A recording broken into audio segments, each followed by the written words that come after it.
ضمیر سب کا جاگتا ہے تب جب ظلم خود پہ ہو۔ آئینہ جب اٹھایا کرو، پہلے دیکھا کرو پھر دکھایا کرو۔ اس دنیا میں سب سے بڑا افلاس محبت کی کمی ہے۔ سیانے کہتے ہیں اتنے اجلے نہ بنو کہ دوسرے میلے نظر آئیں۔ جس لہجے میں بات کرو اس لہجے میں سننا بھی سیکھو۔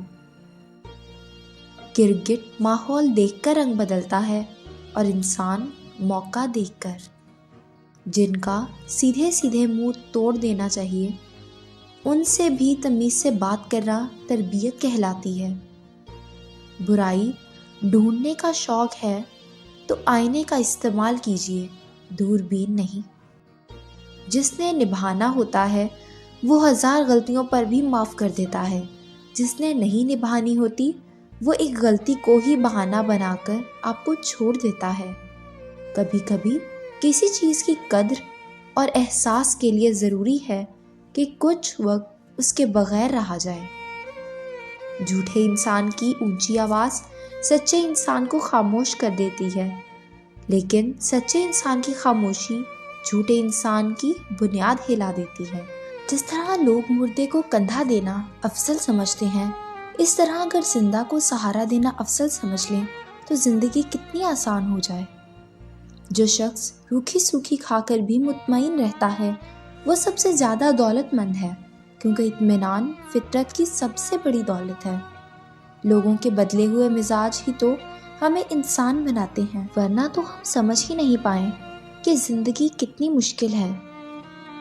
لوگ جب پوچھتے ہیں کہ آپ کیا کرتے ہیں، اصل میں وہ حساب لگاتے ہیں کہ آپ کو کتنی عزت دینی ہے۔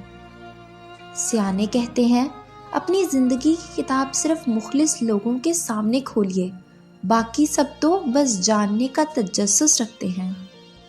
زندگی نے بہت کچھ سکھایا، کتابوں نے بھی رہنمائی کی، لیکن انسانی رویوں نے جو سبق سکھایا، نہ تو وہ زندگی کے کسی ورق اور نہ ہی کتاب کے کسی صفحے پر تحریر تھا۔ لحاظ اور اجنبی عورت کی عزت بڑی سے بڑی ڈگری بھی نہیں سکھا سکتی، اگر سکھا سکتی ہے تو صرف گھر میں ماں کی تربیت۔ کسی کی بدتمیزی سے مت گھبرائیں، وہ بس اپنا تعارف کرواتے ہیں۔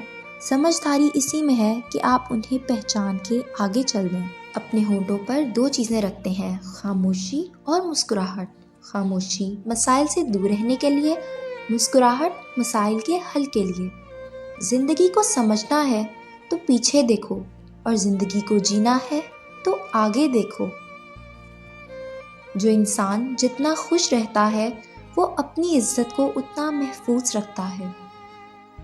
رشتوں کو ایسی خوبی سے نبھاؤ جیسے شہد کی مکھی پھولوں سے رس بھی لے لیتی ہے اور ان کا نقصان بھی نہیں ہونے دیتی۔